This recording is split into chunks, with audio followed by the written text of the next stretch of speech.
All right. Good afternoon, Ms. Arnum. So first, I just want to thank you for allowing us to come into your classroom. I really want to commend you on not being nervous. I know, like, when was it? Back in October, November, when Dr. Malone and I came in, and that observation was pretty rough, but from that, you have grown tremendously, and you have more people this time. So I really want to just thank you for, being fully confident during that. So let's just kind of start with your observation. We came in, it was a lot of us actually, and we actually used the IPG rubric to score you on this observation. Okay. Hence the reason why me, Dr. Malone, all of us were in the room.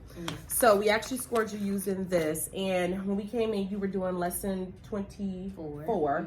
And one of the things that I really want to point out is you are focusing on 2 MBT B7. And part of that standard says concrete models. And I know sometimes that could be kind of dicey because there's just stuff everywhere. Right. But I really want to commend you on having those materials in front of you.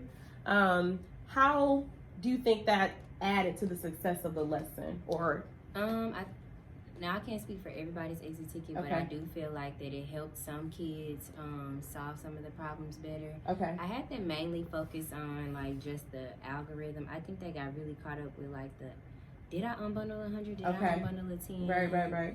But I do think it helped some of the kids that need stuff, like, in front of them. Okay. And I would say that if we were looking at the IPG rubric at the very, very top where it says, does the instruction meet the demands of the standard? And you actually scored a 3 with mostly met. Okay. Because you are using actual concrete models to meet the demands of the standard. As far as core action 1 is concerned, where it's like, does the enacted lesson meet grade level clusters? That was a definite yes. Does the enacted lesson appropriately relate new content to math within the grade?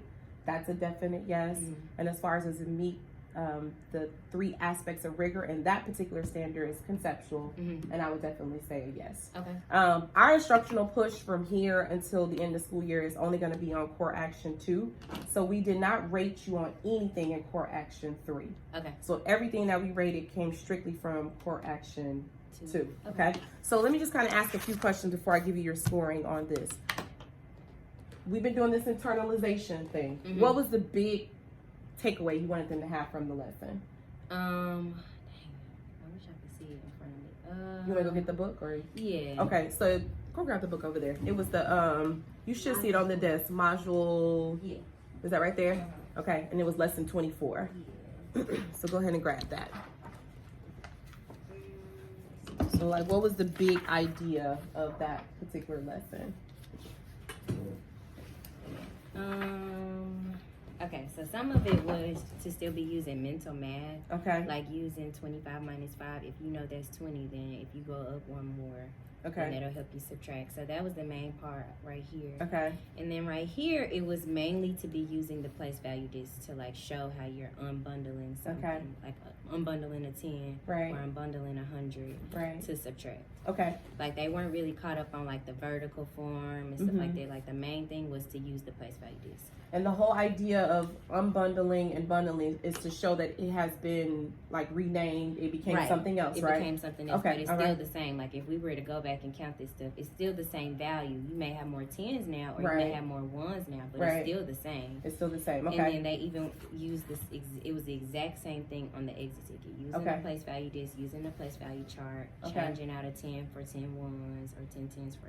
Okay, so the big idea was to see whether or not they needed to unbundle. They need to unbundle. Hence the reason why they had to circle either yes or no. We're renaming it. As you walked around and you watched your children do this activity, what was the major hiccup you think was getting them to that idea? Some of them, I think, still want to represent both numbers. Okay. Whereas in subtraction, you're only showing the whole because you're taking this away. Okay.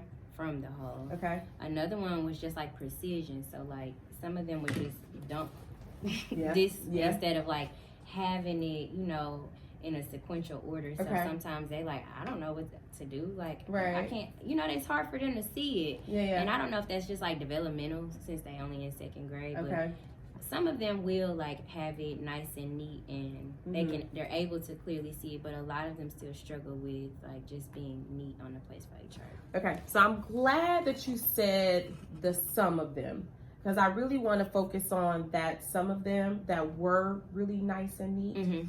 I think oftentimes we think, like how we've been talking about with the 5 practices for mathematical discussion, sometimes we think that only is clumped into one particular time of the day. And I would say that according to the rubric on 2A, you did great with making sure the mathematics was explicit, it was clear, so you scored a 3 on that, which is to be celebrated. And for the checks for understanding, we gave you a 2 because we did see you walking around and checking for understanding and circulating and asking questions, because there was a couple of times, and I'm gonna show you the video, you were actually asking questions. But my main push for you is that it does not always have to be clumped into application problem, or it doesn't have to be at the student debrief. I think the idea of discussions and sharing student work samples can happen anytime. So like I could stop while they're doing a problem set and have a discussion? Yes, for sure. Okay. And I would even say if you see a child that has exemplified great precision with, man, I love what this child just did, you can stop them. Okay. You can. Now, you don't necessarily have a dot cam right now, so the best solution is to maybe take a quick picture, email it to yourself, block out the child's name. Hey, all my friends, stop for a second. Let's look at what one of our friends just did in the audience.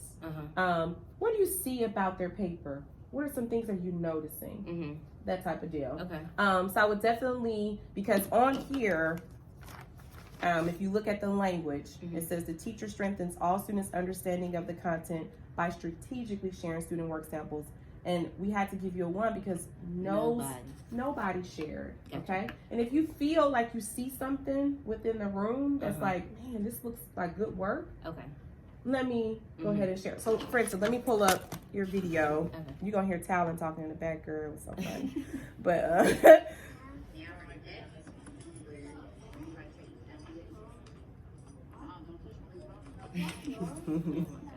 I know. So they have all their materials in front of them. So if you're looking at these children here, I'm going to let you watch this and I'm going to ask you a few questions, see if you can jog your memory. Okay. Girl, just doing all kinds of stuff.